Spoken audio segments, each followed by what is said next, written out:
Classificação indicativa. Livre para todos os públicos.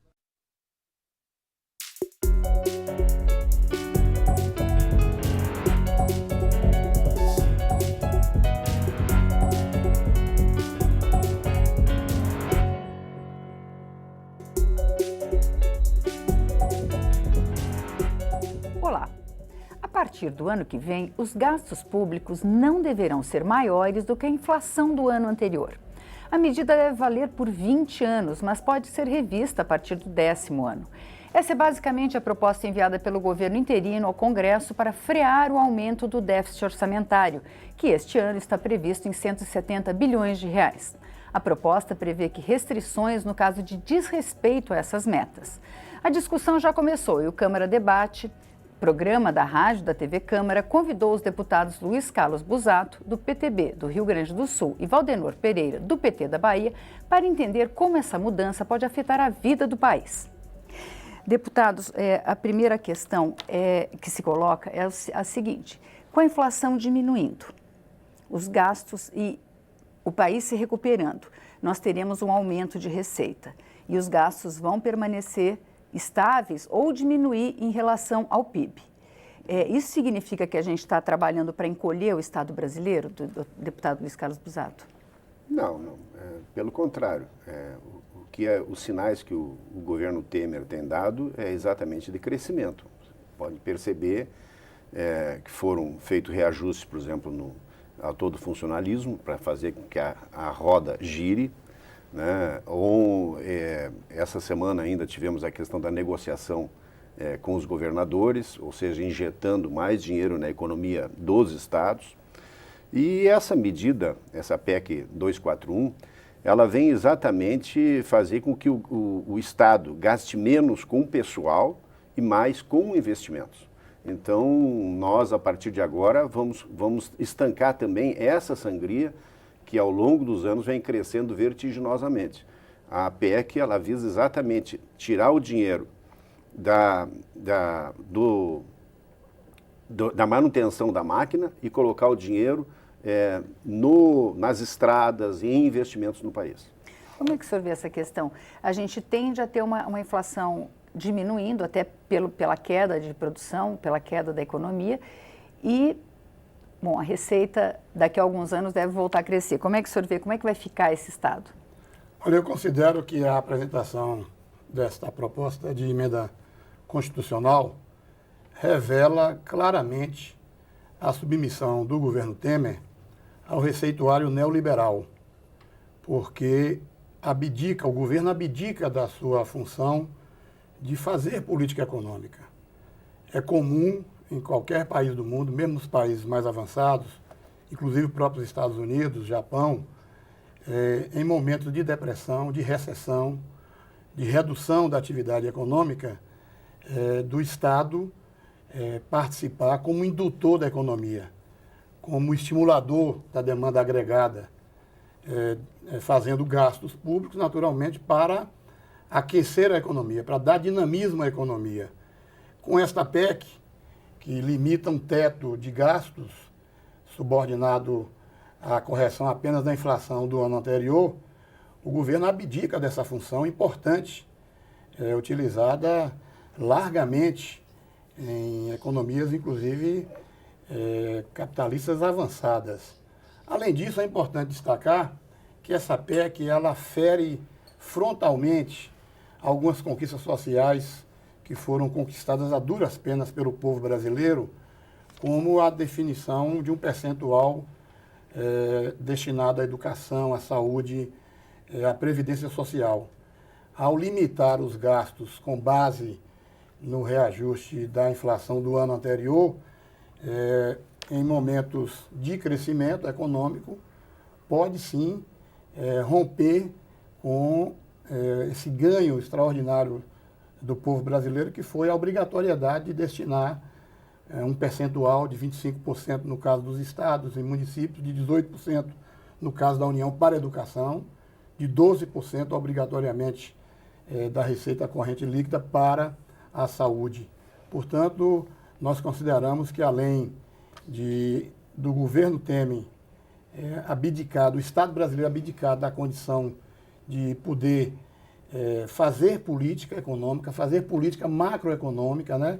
Macroprudencial, anticíclica, quando necessária, esta PEC também ela fere princípios e direitos sociais fundamentais do povo brasileiro que foram construídas a duras penas. Mas deputado Busato, entre as previsões para conseguir se manter essa proposta está a de desvincular as vinculações obrigatórias da Constituição. Quando houve o pedido de impeachment da presidente Dilma Rousseff, uma das coisas que foi muito enfatizado pelos que são favoráveis a esse impeachment é que o Brasil está com péssimas condições de educação, péssimas condições de saúde. Agora, diminuir o dinheiro investido nessa área não vai piorar essa situação? Não. Pode ver, Mané, que o discurso não funciona na prática, né? O próprio governo Dilma, em 2015, cortou 10,6 bilhões na área da educação, né? No próprio governo Dilma. Ou seja, o que nós estamos fazendo aqui? E na outra mão, aumentou as despesas com primárias de 205 milhões para 1,1 bilhões, ou seja, cresceu 463% a despesa com o pessoal. Então, esse discurso do PT, ele funciona muito como discurso, mas não funciona na prática, porque nós tivemos um corte de 10,6 bi. O que nós queremos fazer é exatamente manter as despesas, não diminuindo 10,6 bi como a Dilma diminuir, mas aumentar ela de acordo com a inflação, o que foi gasto no último ano, acrescer da inflação e gastar no ano seguinte, ou seja, não está havendo nenhum retrocesso, nós estamos mantendo a mesma despesa. E o dinheiro excedente, a lei, essa PEC prevê isso, que para os casos excedentes de investimentos, como Eletrobras, Petrobras, por exemplo, que nós queremos recuperar, isso vai ser liberado para que se possa investir nesse setor. E no setor também de obras e investimentos. Então, o que nós queremos manter é exatamente dar um rumo para a economia, né, mantendo os gastos que foram feitos no ano anterior, corrigidos com a inflação, e manter, sim, o mesmo gasto que nós tínhamos com saúde e educação, ao contrário do que foi feito no governo PT. Deputado Valdenor, efetivamente o Brasil tem um déficit primário, quer dizer, nós estamos gastando mais do que nós estamos arrecadando e isso se agravando com a recessão. Qual seria uma outra saída quando o senhor fala em políticas anticíclicas e coisas assim? Olha, é muito importante que os telespectadores compreendam que o déficit primário não é uma exclusividade do Brasil. As economias mais avançadas do mundo, como os Estados Unidos, o Japão, toda a União Europeia, na sua quase totalidade, convive com déficits primários. O grande problema do Brasil é que o déficit primário tem uma diferença em relação a esses outros países de economia avançada, porque a nossa taxa de juros é muito alta. Então, o custo da nossa dívida pública, pelo fato da taxa de juros ser elevada, acaba sendo mais cara, naturalmente, do que em países onde a taxa de juros praticada é de um percentual mais reduzido. Mas é muito importante destacar que Estados Unidos tem déficit público de mais de 100%. O Japão tem déficit público de mais de 200%. As economias mais avançadas convivem com déficits e com dívidas públicas também, que é importante compreender. Déficit público é a diferença entre o que se arrecada e o que se gasta.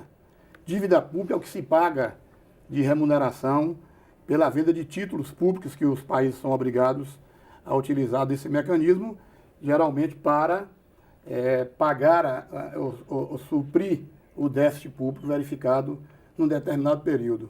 Mas é muito importante compreender que a economia capitalista ela se submete a ciclos de crescimento e de redução da atividade econômica. Esta PEC, quando aplicada a um momento de recessão, de diminuição da atividade econômica, como nós estamos vivendo hoje, é bem-vinda, ela é bem aplicada, porque ela garante que você gaste pelo menos o que se gastou no ano anterior, corrigido a inflação. Exatamente. Mas em períodos de crescimento, e a economia capitalista vive essas diferenças de ciclo na economia, vai acontecer, com certeza, e nós esperamos que a economia volte a crescer, independente de qual seja o governo responsável pelas medidas, vai acontecer de que o percentual hoje destinado à educação, através da vinculação que você já destacou, vinculado à saúde, vinculado a outras políticas públicas, são muitas as políticas públicas hoje desenvolvidas a partir do governo do presidente Lula e em seguida mantidas pela presidenta Dilma Rousseff, que comprovadamente tiveram repercussão na melhoria da qualidade de vida das pessoas. Ora, esta PEC, ao estabelecer teto, a manter um limite de gastos públicos, naturalmente que vai repercutir negativamente sobre muitas políticas públicas, especialmente sobre a educação e a saúde, que hoje tem vínculo constitucional. Ora, no momento que a economia crescer, e o limite é corrigir pela inflação do ano anterior, pode acontecer de se destinar à educação 10%, pode acontecer de se destinar à saúde 8%, quando hoje, constitucionalmente, há um vínculo estabelecido de se destinar um mínimo para, especialmente, esses dois segmentos, que são fundamentais, indiscutivelmente, para a qualidade de vida dos brasileiros. Imagine destinarmos menos do que 25% para a educação nos estados e municípios, com a situação educacional que você já destacou, vivenciada com muitas precariedades. Imagine destinarmos menos de 12% para a saúde, quando há uma grita geral, inclusive da própria situação de hoje, que criticava corretamente, inclusive precedentemente, a situação da saúde no governo da presidenta Dilma Rousseff. Se com 12% já era insuficiente, imagine com menos de 12% das receitas tributárias destinadas à saúde no nosso país. Bom, deputado, eu vou pedir para o senhor segurar um pouquinho, a gente vai fazer um pequeno intervalo e volta daqui a pouco.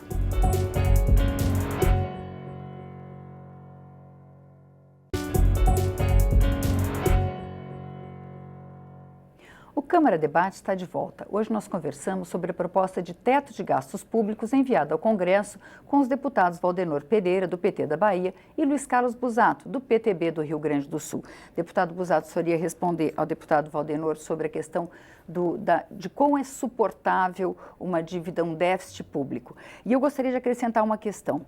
Por quanto tempo o senhor acha que esse teto de gastos deve ser mantido? A proposta do governo é até 20 anos. A proposta do governo é de 20 anos, mas podendo ser discutida dentro dos primeiros 10 anos, né?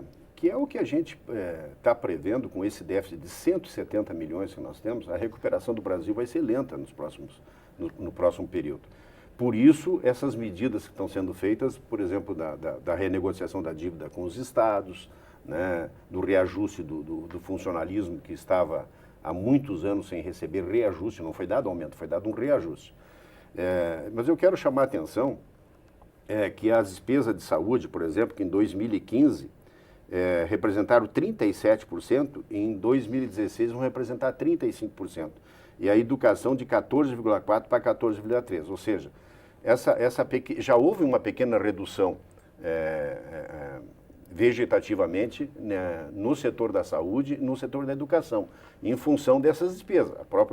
Volto a repetir, a própria presidente cortou 10,6 bi no final de 2015, porque não tinha recurso para isso. Então, eu acho que agora esse estancamento, é aquilo que eu estava falando antes, é como em casa. Em casa a gente começa a gastar, de repente o cartão de crédito começa a ficar alta a despesa do cartão, etc. e tal. Chega um momento que a família tem que dar uma parada geral, né? Diz, olha, pessoal, vamos cortar todos os supérfluos, vamos cortar, inclusive, vamos deixar de comer carne todo dia, vamos botar a galinha no cardápio, vamos fazer isso, para poder se adequar ao orçamento. É o que nós estamos fazendo hoje com o país, né? O país chegou no momento que tem que dar um choque de realidade, principalmente nos órgãos públicos. E eu chamo a atenção aqui, principalmente também no judiciário e no ministério. Os reajustes foram grandes e extensos ao longo dos anos. O governo, só para vocês terem noção de uma coisa, o PT, nos últimos anos, saltou de 530 mil servidores para 716 mil servidores. Ou seja, houve um crescimento na máquina administrativa da União. Então, isso também tem que ser reavaliado e tem que ser levado em conta e diminuído. Ou seja, o governo está muito inchado para aquilo que ele arrecada. Deputado Valdenor, o senhor falou que nos primeiros anos esse tipo de teto é razoável, que ele pode ser positivo. Por quanto tempo o senhor acha que isso deve ser mantido? Olha, nós também somos defensores do equilíbrio fiscal. Eu, quando estou contestando e criticando a PEC, isso não quer dizer que sejamos a favor do desequilíbrio das finanças públicas, absolutamente. Agora, me permita os deputados da situação, especialmente do PSDB e do DEM. Agora, pela primeira vez, estou ouvindo do PTB também falando diretamente sobre o Partido dos Trabalhadores, né? É muito importante, deputado Busato, destacar que quando em 2002 nós assumimos o governo em 2003, a dívida pública bruta do Brasil era 76% e a dívida líquida era de 60%. Então a dívida bruta hoje é de 67% e a líquida em torno de 40%. Não há nenhum exagero, não há nenhum terror, não há nenhum alarme. É claro, Vossa Excelência tem razão que há uma tendência de crescimento em função da deterioração das contas públicas, né? E, de fato, qualquer governo, este governo interino, como o governo da presidenta Dilma também, tomou medidas de contingenciamento, né? De cortes de gastos, naturalmente, para a busca do equilíbrio. O que nós estamos contestando é a adoção de uma proposta de emenda constitucional que vai ferir a própria Constituição, né? Ao desvincular receitas destinadas à educação, à saúde, à previdência social. E é importante destacar, Vânia, que as penalidades previstas na PEC são terríveis. Representa, me permita destacar, um pacote de maldades com os servidores públicos. Quais são, deputado? Que permite, na PEC, impede reajustes salariais, impede a realização de concursos públicos, né? Caso se atinja o teto. Caso ultrapasse o teto, quer dizer, não é só limitar o teto, mas é penalizar também fortemente, né, se o teto for ultrapassado. E a penalização não é sobre o gestor, é sobre a população brasileira. As penalidades incidirão sobre os trabalhadores, porque, como o deputado chamou a atenção, se houve um aumento de 500 para 700 mil servidores, a proposta é cortar, reduzir o número de servidores. O que quer dizer isso? Reduzir pessoal, desempregar servidor público. Isso representa a não adoção de novos reajustes e a não garantia, inclusive, de acordos já firmados com muitas categorias sobre ganhos reais de salário para algumas categorias que são perfeitamente procedentes. Eu também concordo com o deputado Busato que algumas categorias foram beneficiadas, extremamente beneficiadas com ganhos reais de salário acima de uma média que foi concedida para outras categorias.